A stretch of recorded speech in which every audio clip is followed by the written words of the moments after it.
Улуттук коопсуздук боюнча мамлекеттик комитет бүгүн 16 ноябрда Кыргызстан менен Кытайдын чек арасына жакын жердеги Булат М мергенчилик талаасынан кайтып келе жатканда Карасай чек ара пунктунан Кремтөбөл атыккан Камчы Көлбаев жана ага жакын санаалаш 10 киши кармалганын билдирди. Атайын кызмат аларга түшүндүрүү иштери жүргүзүлүп, кайра кое берилгенин кошумчалады.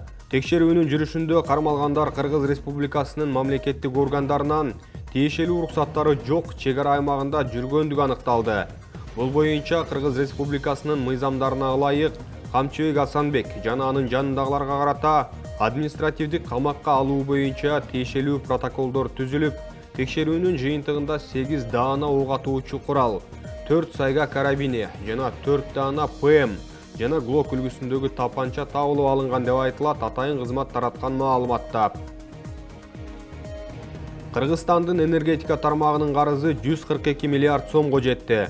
Бул тууралуу 18 ноябрда финансы министри Алмаз Бакетаев жогорку кеңеште Ыйман Нуров фракциясынын жыйынында айтты. Бакетаев энергетика министрлигинин бересесин бюджеттен жана чет жактан алынган карыз, насыялар түзөрүн билдирди. Президент Садыр Жапаров 2021 жылы январда президенттик кызматка киришип жатканда энергетика системасынын карызы 137 миллиард сомго жеткенин жарыялаган. Кыргызстан тышкы карыздын көбүн жол жана энергетика тармагына алган. Маалымат боюнча датка кемин долбооруна 389 миллиард доллар, Бишкек жылуулук электр борбору үчүн 386 миллион доллар, Токтогул кесин реабилитациялоо долбооруна 375 миллион доллар насыя алынган. Түндүк түштүк альтернативдүү жолун салууга Эксимбанк жана Азия өнүктүрүү, Ислам өнүктүрүү банктары 857 миллион доллар насыя берген. Өлкөнүн мамлекеттик карызы 30 сентябрга карата 5 миллиард 217 миллион 880 миң долларга жетти.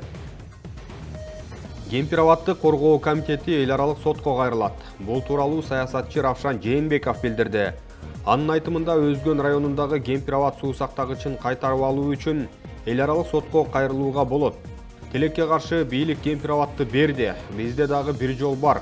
Келечекте биз эл аралык сотко кайрылышыбыз керек. Биздин бийлик канчалык коррупциялашкан жана авторитеттүү болсо, чечимди эл аралык сотто жокко чыгаруу мүмкүнчүлүгү бар.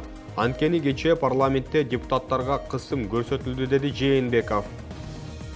Президент Садыр Жапаров жогорку кеңештин 17 ноябрдагы жыйынында 4 көчөт илкесине статус-кво берилип жатканын билдирди. Өлкө башчы анын алкагында Тажикстандан 20га жакын, Кыргызстан тараптан 3-4 турак жай алынарын кошумчалады.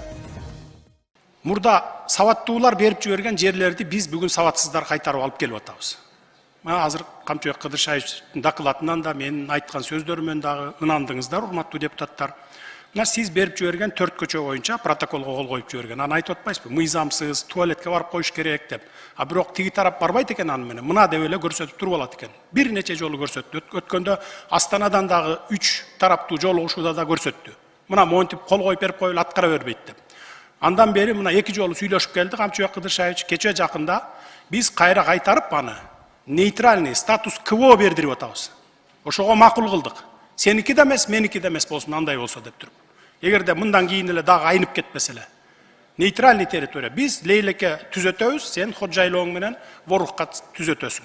Ортодо нейтральный зона болот деп бир канча квадрат метр жер. Ортодогу үйлөр алынат. Тажикстан тараптан 20га жакын үйлөр алынып кетип атат. Бизден 3-4 үй алып кетип атат, 3-4 үй.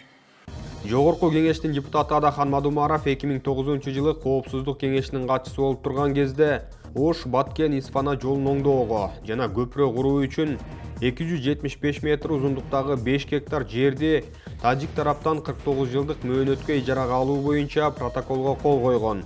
Депутат документ юридикалык күчкө ээ эмес экенин кайталап келет. Кечээ 17 ноябрда парламентте депутат Аида Исатбек кызы аялдарга карата мамиле боюнча маселе көтөрдү. Урматтуу Садыр Нуркожоевич, өзүңүз билгендей, акыркы күндөрү аялдарга өзү өтө орой мамиле жасалып атат. Анан сизден суранышта ошо аялдарга бир кичине аярлуу мамиле кылышсын деп бир талап кылып койсоңуз деген. Я прекрасно понимаю оппозиция, я прекрасно понимаю журналисты, которые неправильную информацию дают, да? Но мы все-таки, это все-таки женщина. Я прошу вас, это испокон веков было такое. Я надеюсь, вы меня услышали. Спасибо большое. Рахмат, мыйзам деген баарына бирдей. аялга өзүнчө, эркекке өзүнчө каралбайт. Анан аял дагы жоопкерчиликти сезе билиш керек. Мен аялмын деп эле билгенин кыла берген бу дагы туура эмес. Мунуга да макул болушуңуз керек. Ошон үчүн бардыгы мыйзам чегинде болсун.